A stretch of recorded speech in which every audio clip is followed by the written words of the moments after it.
కడప నగరంలో ఉర్దూ స్కూల్ వద్ద కార్పొరేషన్ అధికారులు కూల్చివేసిన షాపులను కడప మాజీ మేయర్ సురేష్ బాబు పరిశీలించారు.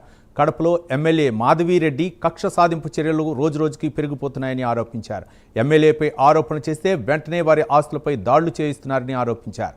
వైసీపీ నేత జయచంద్రారెడ్డిపై కక్ష సాధింపు చర్యల్లో భాగంగా అతని షాపులతో పాటు 10 షాపులను కూల్చివేశారని తెలిపారు. ఎటువంటి నోటీసులు ఇవ్వకుండా షాపులను కూల్చివేయటం అన్యాయమని సురేష్ బాబు విమర్శించారు.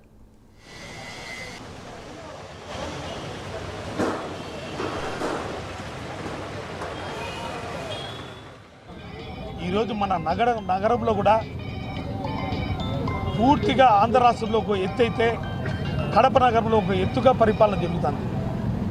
శాసనసభ్యులు వాళ్ళకి ఎవరన్నా ఎదురు తిరిగి మాట్లాడితే వాళ్ళ మీద కక్ష సాధింపులు దౌర్జన్యాలు చేసే కార్యక్రమం మనం చూసాం.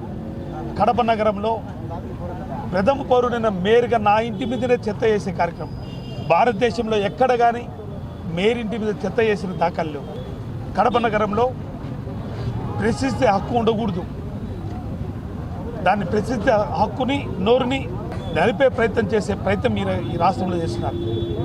మా పార్టీ వైఎస్ఆర్ అధికార ప్రతినిధి ఇక్కడ ఉండే 19 రూములు, ఈ రూముల్లో అతనికి కూడా రూమ్ ఉందని ఎంతోమంది చిన్న సన్నకారు వ్యాపారస్తుల్ని అతనికి రూమ్ ఉందని అందరి రూముని ఒకే కాటి కట్టి ఏదో టీ స్టాలో, mechanic shop, hardware shop, Kadapa sports material shop, చిన్న షాపులు జరుపుకునే అనామకులను కూడా టార్గెట్ చేస్తూ రూములన్నీ కూడా ధ్వంసం చేసే కార్యక్రమం చేయడం జరిగింది.